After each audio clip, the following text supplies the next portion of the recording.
você entra num college, quando você entra na faculdade, existe uma opção. Você pode escolher ficar com o conteúdo, mas não ter nenhum trabalho, nenhum compromisso. Em inglês isso é chamado de auditing a college course. Eu não sei realmente como é que chama em português, não consegui encontrar uma palavra para isso em português, mas significa basicamente o seguinte, que qualquer pessoa, na verdade, pode, se quiser, e conversando, evidentemente, com a instituição, você pode frequentar um curso. Então, se você quiser frequentar um curso de medicina, um curso de psicologia, de advocacia, na verdade, você não precisa necessariamente ser um aluno, você pode assistir, você pode assentar-se numa classe de college e assistir, e se quiser acompanhar todas as aulas.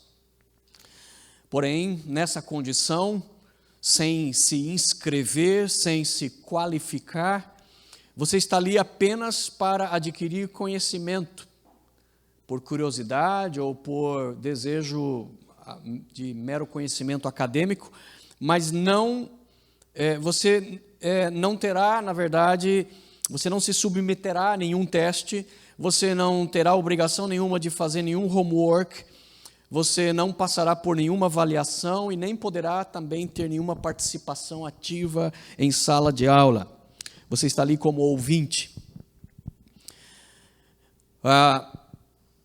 Você realmente pode fazer um college, esse seria o college dos sonhos, que bom, né? Só ouvir, não ter que fazer homework, não ter que trabalhar, não ter que ser avaliado, não ter que mostrar se eu estou aprendendo ou não, mas é evidente que um curso desse também, ele é um curso sem compromisso também da instituição.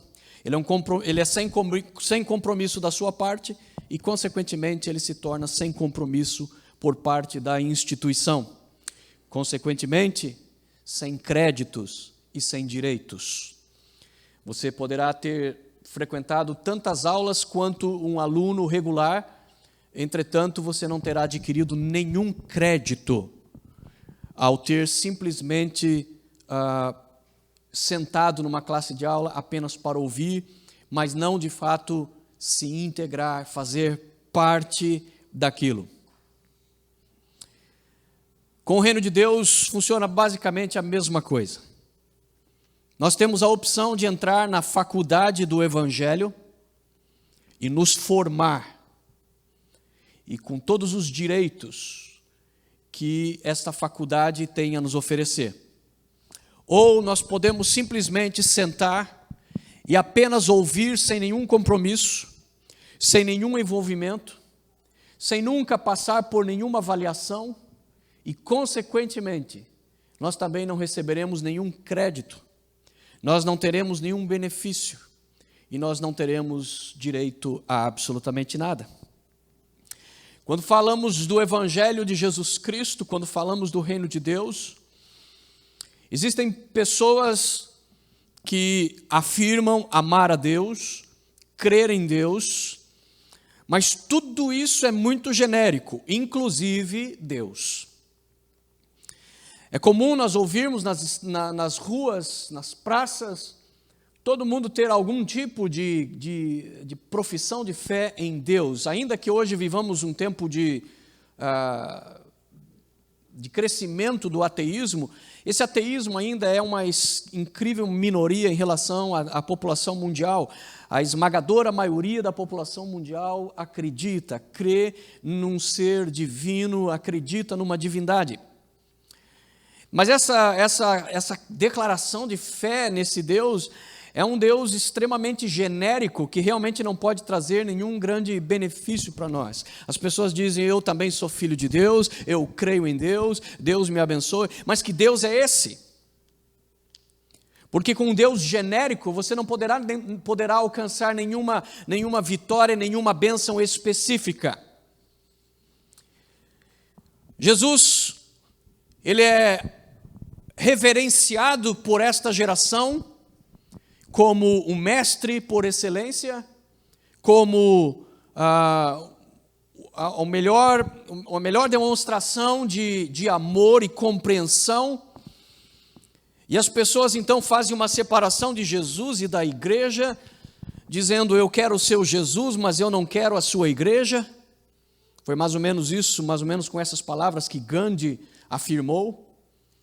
Eu quero esse Jesus, mas eu não quero esses crentes de Jesus, eu não quero essa igreja de Jesus. E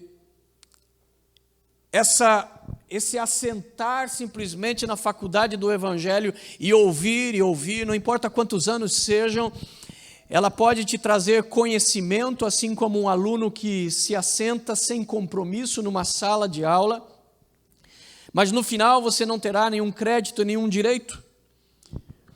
Quando você afirma crer em Deus, você tem que ser mais específico.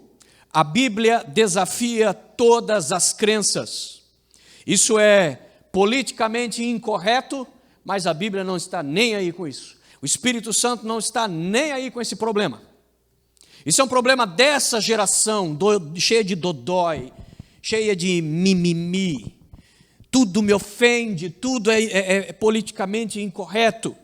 A Bíblia não está nem aí. A Bíblia já atravessou gerações e gerações. A Bíblia viu o reino se levantarem e caírem. A Bíblia testemunhou o império assírio, o egípcio. Ela testemunhou o império babilônico, o império grego, o império romano. Todos se levantarem, dizerem que eram senhores da terra e caírem e seus vestígios virarem pó. E a Bíblia continua dizendo que há um só Deus verdadeiro. Em alguns versos onde a Bíblia coloca como se fosse possível levar em consideração que os deuses realmente existissem, a Bíblia diz assim: ainda que existissem, Deus seria o Deus dos deuses. Diz assim: se fosse possível realmente, se existissem os deuses, e fosse possível fazer uma reunião com eles, o Senhor presidiria a assembleia. Ele seria o presidente. Mas na verdade a Bíblia diz: ouve, ó Israel, o Senhor teu Deus é o único Deus, não há outro Deus. E Jesus, fazendo a avaliação desse texto, ele reafirma isso dizendo: eu sou o único caminho, não há outro caminho, eu sou a porta, não há outra porta.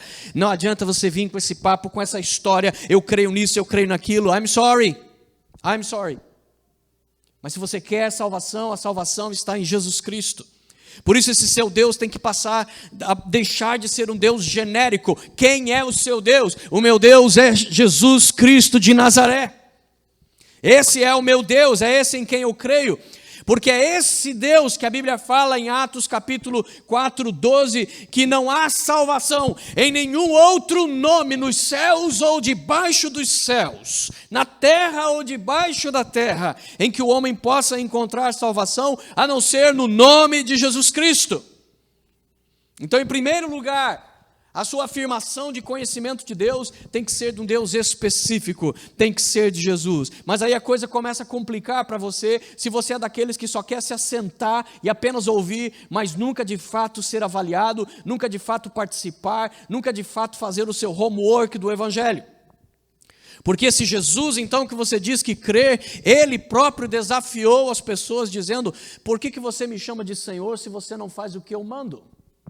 Por que você me chama de Senhor, você se diz ser meu seguidor, se você não segue as palavras das minhas ordens?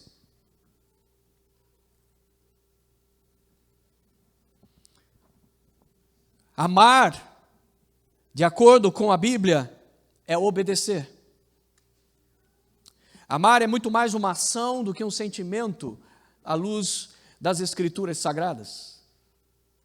Não adianta você falar, dizer, declarar 1000 vezes, 1 milhão de vezes, a sua vida inteira, de que você ama a Deus. A Bíblia afirma: amar a Deus é obedecer.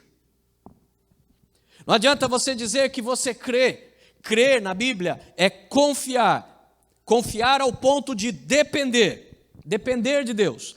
Crer em Deus não é acreditar que existe um Deus somewhere. É acreditar que este Deus é a verdade e acreditar no que ele diz. Isto é o que a Bíblia chama de fé. É confiar em sua palavra e em sua pessoa. Confiar ao ponto de conseguir me submeter aos seus mandamentos. Aí sim eu tenho fé. Deus diz: abandona isso, e eu não fico questionando por quê, eu abandono. Deus diz para eu não fazer, eu não faço. Por que eu não faço? Porque realmente eu creio. Eu realmente creio que a sua palavra é a verdade. Então, fé é confiar e depender.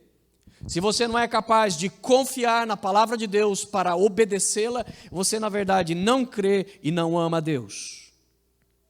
Você pode dizer o quanto for, eu amo a Deus, ele ama a Deus, ela ama a Deus, nós amamos a Deus, vós amais a Deus. Você pode dizer isso quantas vezes. Jesus diz assim: se alguém me ama, obedecerá a minha palavra, e o meu Pai então o amará, e nós viremos até ele e faremos nele o nosso lar. Quem não me ama, não obedece às minhas palavras. E a palavra que vocês estão ouvindo não é minha, mas é do Pai que me enviou. Não tem como ser mais específico, mais claro, mais explícito do que isso. João 14, versículo 23 e 24. Se você diz que me ama, você vai obedecer a minha palavra. Quem não obedece às minhas palavras é quem não me ama. Então não adianta você vir com conversas e afirmações vazias. Se você chegar para mim e dizer, oh, eu amo tanto a Jesus, eu vou dar um sorriso, eu vou dizer que bom, glória a Deus, graças a Deus. Mas não venha com essa conversa fiada para Deus. Não venha, você pode me enganar, você pode enganar as pessoas ao seu redor, você pode enganar sua família, você pode enganar a si mesmo. Mas quando você diz para Deus, Deus, eu te amo, e você não obedece a sua palavra, Deus faz assim com a sua cabeça lá em cima e diz, não ama não. Não ama não. Não, eu te amo sim. Você está chamando o meu filho de mentiroso? Você está chamando Jesus de mentiroso? Porque Jesus afirmou que a prova de que você ama a Deus é quando você obedece a sua palavra. Aí sim você pode dizer que ama ao Senhor. Muitas pessoas preferem viver nesse cristianismo genérico, seguindo um Deus genérico, com um amor genérico, com uma fé genérica, como um aluno que se assenta numa faculdade sem se inscrever, sem se qualificar, sem fazer homework, sem passar por avaliação. Ele apenas quer a informação que vem do Evangelho, mas ele não está realmente disposto a obedecer o Evangelho. Quando você vai para uma instituição de ensino como uma faculdade, essa faculdade ela tem que ser acreditada, ela tem que ser accredited, ou seja, ela tem que ser reconhecida pelo governo para que então ela possa te oferecer os direitos desse curso que você está fazendo. Então, em outras palavras, não adianta também eu pagar, não adianta eu me envolver com tudo o que existe na instituição se a instituição não for séria.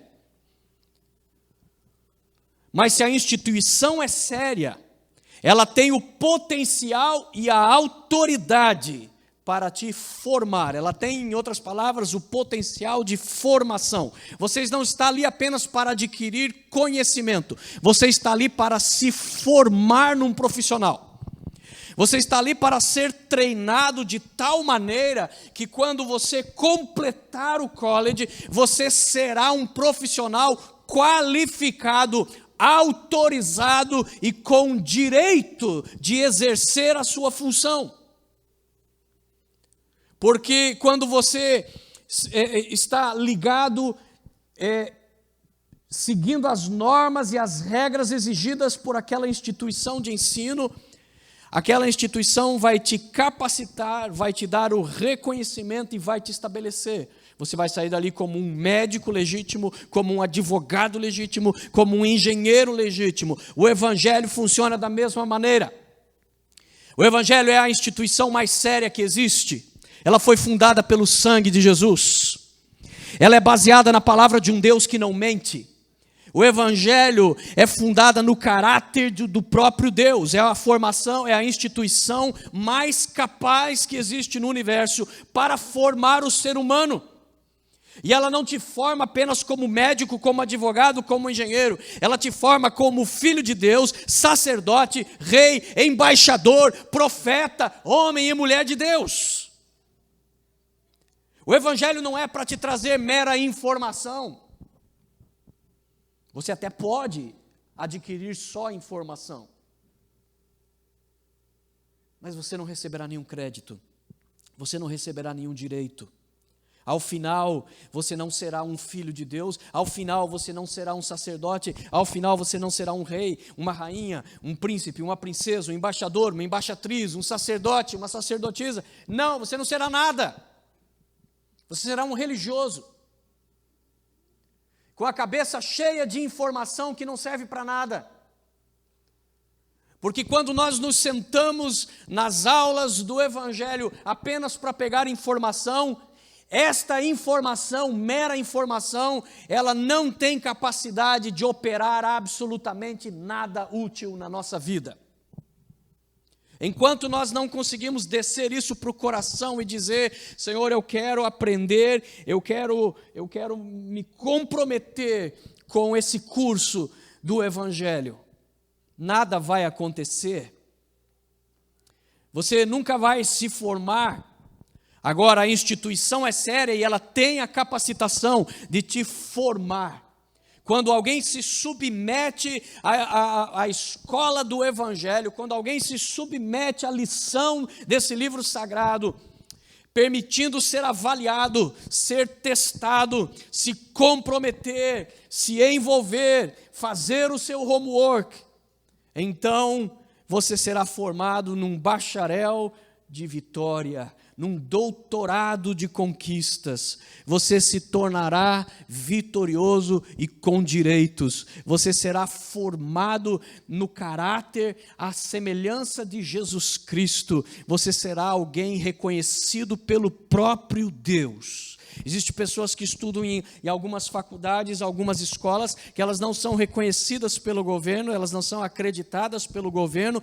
Você se forma, termina, tem formatura, você recebe um diploma, até o dia que você vai entrar, você vai procurar um emprego numa instituição séria, eles pedem o seu diploma, quando eles olham o seu diploma, eles vão procurar a instituição, e eles descobrem que a instituição não é uma instituição reconhecida. Em outras palavras, o seu diploma só é bonito, mas não serve para nada. Para muitas pessoas, a informação do Evangelho funciona dessa maneira. Você estudou, você recebeu todas as informações, mas essas informações não servem para nada. Jesus disse que quando uma pessoa ouve a palavra de Deus, mas ele não se compromete com ela, ou seja, ele não põe em prática, ele não guarda no seu coração para a obedecer. Quando ele recebe a palavra do Evangelho, a Bíblia diz que é como um homem que vai construir uma casa sobre a areia. Você está edificando a sua casa sobre a areia. Se tudo o que você faz é assentar-se numa igreja, participar de alguns estudos bíblicos, ouvir algumas canções em rádios evangélicas ou CDs evangélicos, cristãos, mas você realmente não tem nenhuma disposição de obedecer aquilo que você está aprendendo, de seguir aquilo que você está aprendendo, você está construindo a sua vida sob a areia. E Jesus diz o que acontece com a casa sobre a areia. Pode construir uma casa até bem bonita. Você pode mudar e mobiliar a casa inteirinha. E parece que tudo está bem, até que vem a tempestade. E Jesus diz que então vem as tempestades, e sopra o vento, e cai a chuva. E o que acontece com a areia não resiste à chuva, a areia não resiste ao vento sopra a areia, as chuvas lavam a areia, elas minam o fundamento. Uma casa fundada sobre a areia, ela é uma casa que vai começar a rachar, ela vai começar a ceder, até que enfim as pessoas têm que sair de lá de dentro, porque ela vai cair. Assim é a vida de quem se assenta na faculdade do Evangelho apenas para ouvir, mas não para se comprometer com o Evangelho.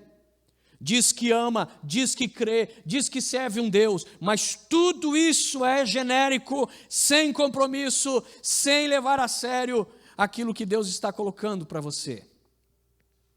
E deixe-te dizer o que é que você está perdendo. Você não está perdendo apenas algumas conquistas na vida. O cenário real é o seguinte: você pode olhar e pode achar que isto aqui é só uma questão de religião. Isto aqui é só uma questão de culto. Eu participar ou não de um culto, what's the big deal? Qual é o problema?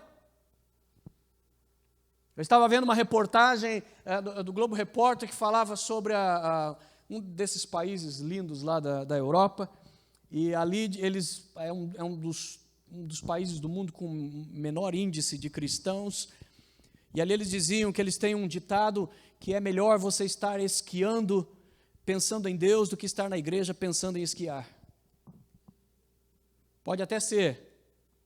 Mas quando você deixa de lado o estabelecimento da igreja do Senhor Jesus Cristo, do reino de Deus, a sua vida, você prefere viver a esse Deus genérico enquanto você esquia, você prefere servir a esse Deus aonde você afirma que tem, aonde você faz orações somente na hora do aperto, e você nem sabe direito que Deus é esse, você nem conhece, nunca estudou, nunca procurou se formar no conhecimento desse Deus. Este Deus, na verdade, não vai te fazer nada por você. O cenário real é que nós não estamos falando de religião. O cenário real é que nós estamos falando entre apenas dois caminhos que existem. Jesus disse: há só dois caminhos, não há um caminho alternativo, não há uma terceira possibilidade, existem só dois caminhos. Um caminho da vida leva para a perdição, ele é largo, ele é amplo, a maioria vai por esse caminho. E existe um caminho que é estreito, e só esse caminho leva para Deus. Quando nós falamos do cenário real, nós não estamos falando de religião, de culto, de horas em ficar assentados no banco, nós estamos falando entre você escolher entre vida ou morte, bênção ou maldição, céu ou inferno. É disso que nós estamos falando. Portanto, deixar de se formar na faculdade do Espírito, na faculdade do Evangelho, é você estar condenando a sua própria vida. E não existe nada fora do Evangelho que dure, que vale a pena. Como eu disse aqui no começo da pregação, Gandhi, ele era um admirador de Jesus Cristo, ele estudou a Bíblia e ele chegou a dizer isso: eu quero o Jesus do Evangelho, mas eu não quero a igreja do Evangelho, eu não quero Jesus. Ou seja, ele foi um desses que conheceu, aprendeu todas as informações sobre Jesus. Na verdade, a vitória que Gandhi liderou na Índia para conseguir romper com o domínio do Império Britânico na Índia, foi exatamente seguindo os princípios de Jesus, de você resistir o mal com o bem. Se o teu inimigo te pedir para andar 1 milha, você anda 2, se ele te der um tapa, você oferece o outro lado, se ele te pedir a sua roupa, se ele pedir a sua camisa, você entrega a calça também.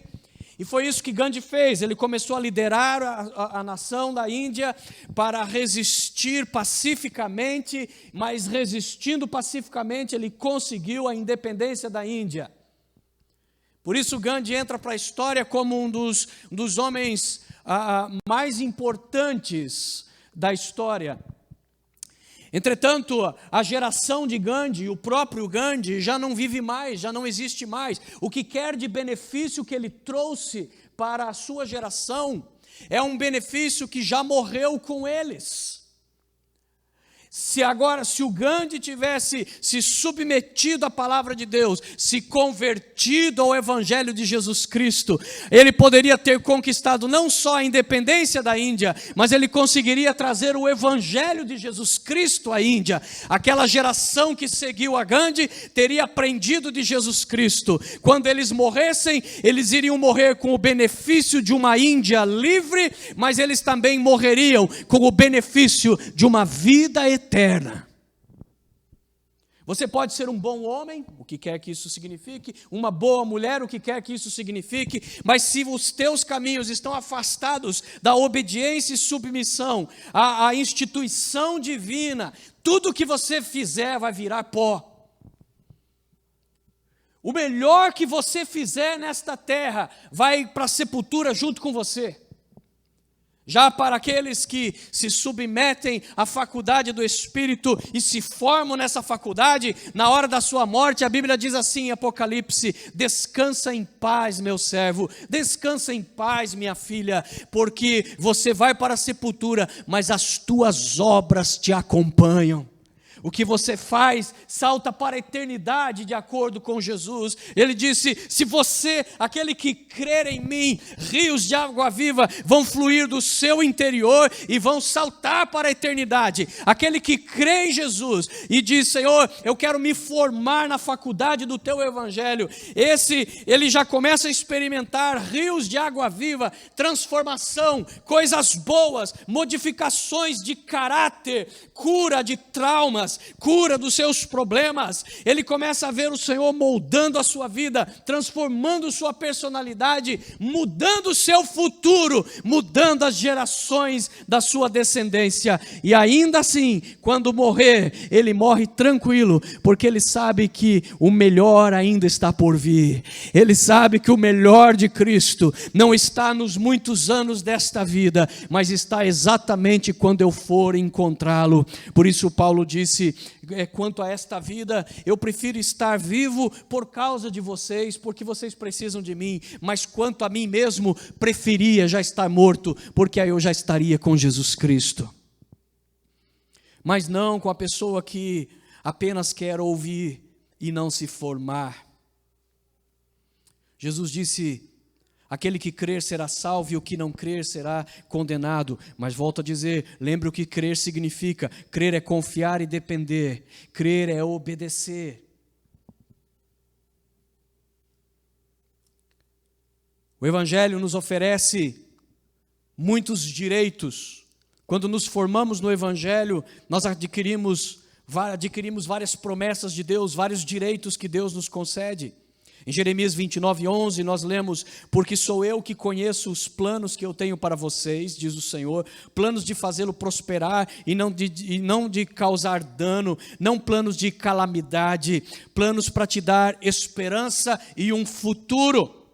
Esses são os planos de Deus. Mas para isso nós precisamos nos formar. Para isso é preciso que a gente não apenas assista às aulas, é preciso que a gente passe pelas provas. É preciso que você faça parte, que você esteja dentro. Para você entender qual a diferença entre participar e se comprometer, é como a história dos animais que se encontraram e disseram: vamos fazer uma festa? Vamos, eba, adoro festa. Aí a galinha disse: eu entro com o ovo, eu dou o ovo. Aí o porco disse: eu entro com o bacon. Mas daí o porco pensou um pouquinho e falou: isso não é justo, porque você só está participando, eu estou me comprometendo. Porque a galinha não precisa morrer para dar os ovos, o porco precisa morrer para dar o bacon. É exatamente essa a diferença entre participar e se envolver, participar e se comprometer. Essa é a diferença. É o aluno que está sentado, ele escuta tudo, mas aí chega na hora de estudar, na hora de ir para casa e ficar até madrugada estudando, lendo os livros e ligando para o amigo para saber se ele entendeu a matéria e se preparando para o teste, e o nervosismo do teste, e ele vai lá no teste, enquanto que o outro só escutou, foi para casa, dormiu, ficou assistindo novela, foi assistir filme, porque ele não quer se formar. Ele só quer apenas a informação. Se você quer compromisso com Deus, você irá se formar nessa escola. Mas se você quer apenas ficar com a informação, isso não vai te trazer nenhum benefício. É preciso, quando você entra para se formar, é preciso, antes de tudo, qualificar. Você não entra para uma faculdade sem primeiro você apresentar um diploma de high school. Você tem que qualificar para entrar no college, para você poder, então, entrar num processo de formatura. No reino de Deus é a mesma coisa, mas a qualificação é bastante simples. Você precisa crer e se arrepender. Creia e se arrependa. Creia em Jesus Cristo e crer, já disse, é você confiar e depender dele, se submeter à sua palavra. Creia e se arrependa dos seus pecados. Arrepender significa não apenas lamentar pelo erro que eu fiz, mas significa abandonar aquilo que eu fiz e não vou fazer mais. Isso é arrependimento. Arrependimento, a palavra grega usada é metanoia. Ela significa uma mudança de mentalidade. Não é apenas o remorso pelo erro daquilo que eu fiz, mas é procurar restituir pelo que eu fiz e mudar a minha vida para que eu não faça mais. A palavra metanoia, arrependimento, ela tem o sentido de um U-turn, de um retorno, onde você está num caminho e de repente você percebe que está indo no caminho errado, então você abandona aquele caminho, você vira e volta, você desfaz o caminho que você fez indo em direção contrária. Isto é arrependimento. Para entrar na faculdade do Evangelho é preciso qualificar pela fé e pelo arrependimento. Você precisa crer nas Escrituras e você precisa se arrepender. Para entrar numa faculdade você precisa se registrar, ou seja, se tornar oficialmente parte dela. Você precisa, em outras palavras, se comprometer. Você vai ter que pagar, caso você não ganhe uma bolsa de estudo. Você vai ter que estudar, vai ter que se esforçar. No reino de Deus é a mesma coisa, só que a diferença é que todos nós recebemos bolsa, todos nós recebemos scholarship, foi pago pelo sangue de Jesus Cristo. Nós não temos que pagar, mas nós temos que estudar e nos esforçar para aprender. E é isso que é dito ali na palavra de Jeremias 29. Busque-me de todo o teu coração. Quando você me buscar de todo o teu coração, você vai me encontrar. Deus disse, eu vou permitir que você me encontre. Mas você vai ter que me buscar de todo o teu coração. Eu acho que esse negócio de igreja não funciona. Estou na igreja há tanto tempo e na verdade não consigo receber a bênção, não consigo encontrar Deus. Você já buscou de todo o coração? Buscar de todo o coração não é se assentar numa sala de aula e não querer compromisso. Buscar de todo o coração é fazer como o aluno que está lutando por um diploma. Ele vai fazer o que for preciso até conquistar o seu diploma. Quem está buscando a Deus de todo o coração, ele vai fazer tudo o que for preciso. Ele vai abandonar tudo o que ele acha valioso, precioso, para que ele conquiste aquilo que ele está querendo. Há tantas coisas que nós achamos precioso. O alpinista, quando ele começa a subir a montanha, ele leva uma mochila cheia de coisas. E se ele não for profissional, ele vai ter um monte de coisas que ele comprou, que custou caro, que ele valoriza, que é de estimação, mas que não é necessário. E à medida que ele vai subindo e ele é pego numa tempestade de neve lá em cima, e o vento vai soprando e ele vai escalando, e o peso da mochila vai pesando cada vez mais, ele começa a abrir a mochila e começa a jogar fora as coisas. Os navios fazem a mesma coisa.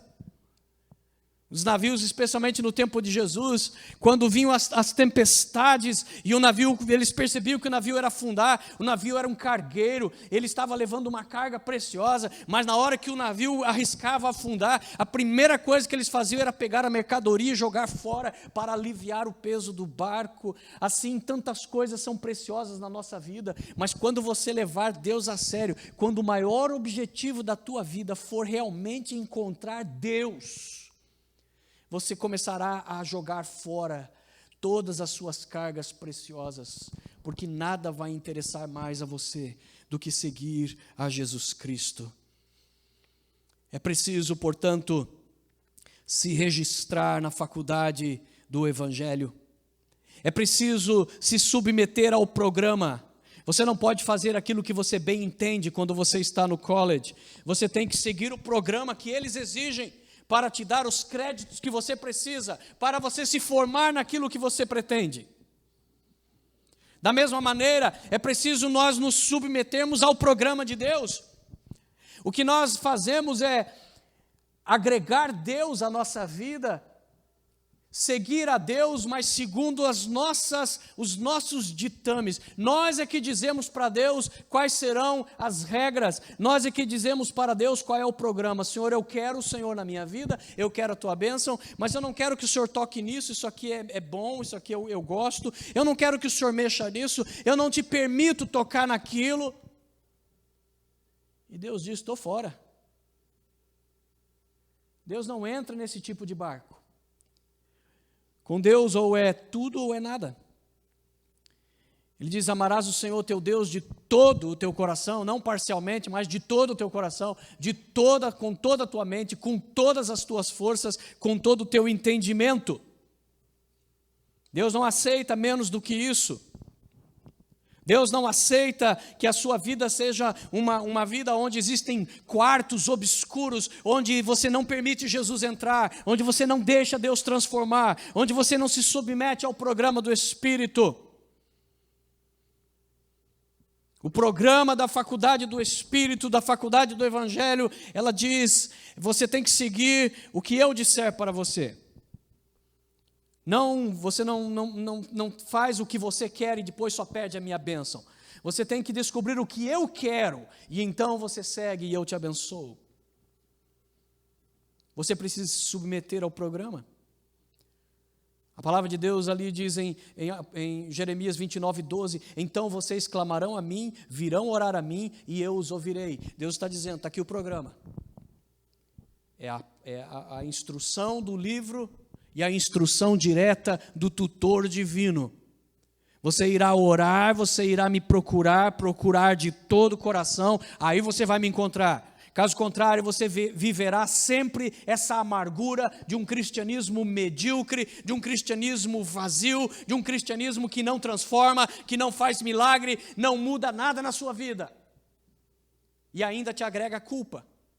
Porque aí você sabe tudo o que Deus diz para você fazer, mas você não faz. Agora, se você se submeter ao programa do Espírito Santo, Ele se responsabiliza. Ele diz: vocês me procurarão e vocês me acharão. E quando me acharem, eu vou começar a abençoar vocês. É preciso não juntar apenas conhecimento, é preciso ser aprovado, avaliado, confirmado e diplomado. Os créditos que a palavra de Deus fala que o Evangelho tem para nós, segundo este texto de Jeremias 29, a Bíblia diz que o Senhor nos dará prosperidade, proteção, sustentação e destino. Porque ele diz assim: eu que sei os planos que eu tenho para você, são planos de coisas boas, não de coisas más, para te prosperar. Então Deus quer te dar êxito. Não pense apenas em dinheiro quando fala em prosperar. Prosperar significa garantir êxito. Garantir que tudo aquilo que você faz vai ser bem sucedido. Casou e quer ter um bom casamento, vai ter êxito no casamento. Acabou de ter um filho, vai ter êxito como pai e como mãe. Entrou para o ministério, vai ter êxito no ministério. Entrou para a faculdade, vai ter êxito nos seus estudos. Começou um novo emprego, vai ter êxito no emprego. Ou seja, tudo aquilo que você sonha, tudo aquilo que você deseja, se você se formar nessa faculdade, você será formado num vitorioso, mais do que vencedor, da qual a prosperidade, o êxito será uma marca da sua vida. Mas a Bíblia também fala de proteção. Ele diz ali: meus planos para você são planos de bem, não planos para te causar dano. Em outras palavras, Deus se responsabiliza em te proteger, Deus se responsabiliza em te guardar. O inimigo das nossas almas, ele respira apenas roubo, morte e destruição para a nossa vida, mas nós não temos que ficar nos preocupando com isso, porque se nós estamos de fato nos submetendo ao programa do Espírito, então nós viveremos acima do poder de Satanás. Satanás estará debaixo dos nossos pés. Não é para nós ficarmos sendo acuados pelo diabo como um boxeador que vai sendo acuado para o corner ali, para o canto do ringue. Não. Ao contrário, a Bíblia diz, submeta-se a Deus, resista ao diabo, vai para cima dele, expulsa ele. É você que tem a palavra de comando, é você que Deus instituiu como superior, não você não está abaixo dele. O Senhor te protege, não tenha medo, resista. O diabo vai latir como um cão raivoso, como um vira-lata, mas é aquele vira-lata que quando você abre o portão e entra, ele vai latindo, mas vai andando para trás. E se você bater o pé, ele sai ganindo, ele sai e vai se enfiar debaixo da casa.